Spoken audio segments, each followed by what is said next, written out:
Bismillahirrahmanirrahim. Assalamualaikum warahmatullahi wabarakatuh.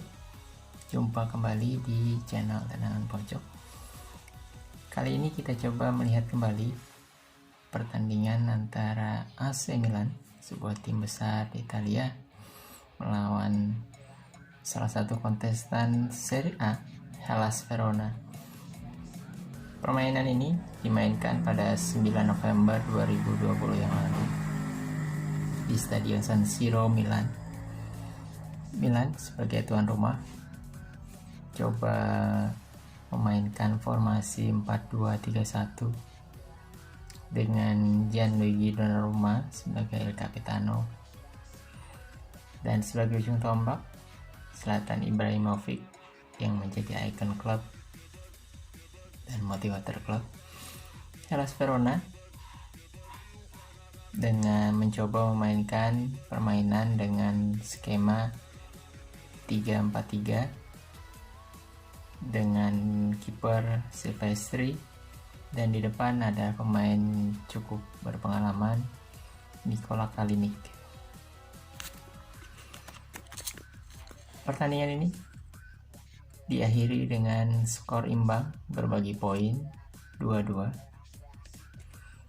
Hellas Verona memimpin lebih awal dengan gol yang dicetak oleh Antonin Barak kemudian pada menit ke-6, kemudian pada menit ke-19 lewat gol bunuh diri dari Davide Calabria, bek kanan Milan.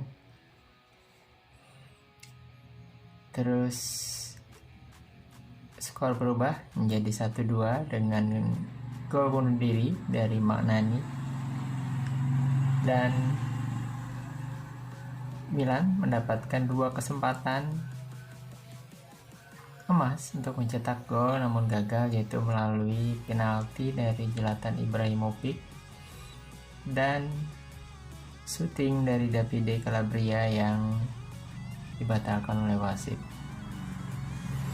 Dan gol penyimbang didapat pada menit-menit terakhir, yaitu pada menit ke-93 melalui heading cantik dari Zlatan Ibrahimovic memanfaatkan umpan matang dari Brahim Diaz. Menarik kita lihat pertandingan ini karena cukup sengit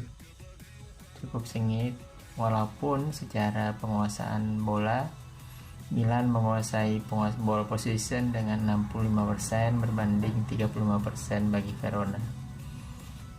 Pun begitu, shots on target pun dipimpin oleh Milan dengan 8 dan Verona 3. Penyelamatan kiper serupa, Milan hanya 3, Hellas Verona membukukan 7 kali penyelamatan kiper.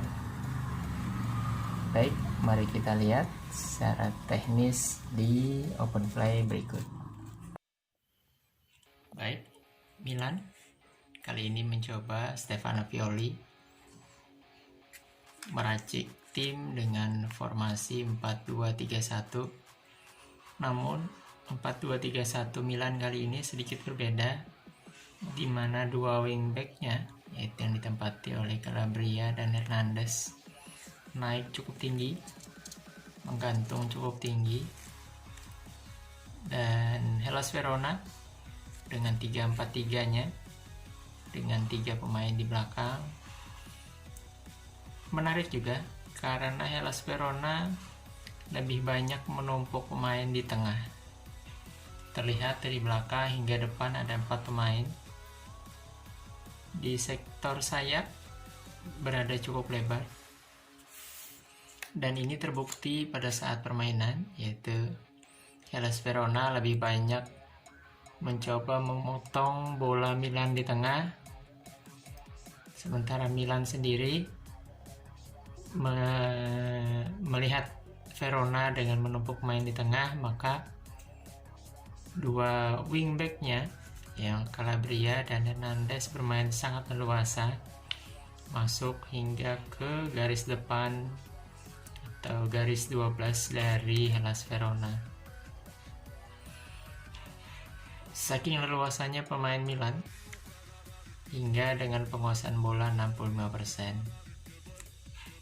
Namun, walaupun gol penentu Milan dicetak oleh Zlatan Ibrahimovic, namun kunci permainan Milan ada di pemain nomor 10 yang dimainkan oleh Hakan Calhanoglu, dan di babak kedua diperankan oleh Brahim Diaz.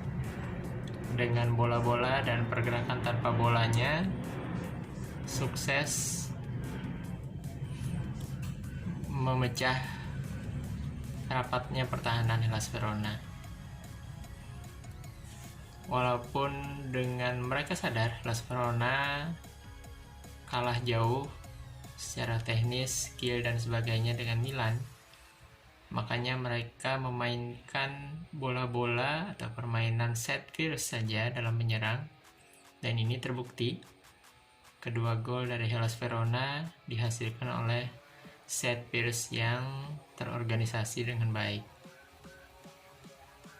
Pun begitu, Milan karena susah menembus rapatnya pertahanan dari Hellas Verona, akhirnya hal ini bisa dipecahkan oleh peran atau kontribusi dari pemain nomor 10, yaitu playmaker dari Milan, yang bergerak sangat kreatif hingga memecah konsentrasi dari rapatnya permainan pemain bertahan Hellas Verona. Pertandingan ini menghasilkan 1 poin bagi kedua tim, hingga Milan masih kokoh di peringkat pertama, dan Hellas Verona, walaupun ini tim yang cukup tidak begitu besar, namun cukup anteng berada di papan tengah Serie A, mengalahkan tim-tim besar yang sudah lebih berpengalaman. Baik, menarik kita lihat bagaimana sepak terjang dari kedua tim ini hingga partai-partai berikutnya. Menarik kita lihat di ulasan tendangan kocok berikutnya. Sampai jumpa, terima kasih.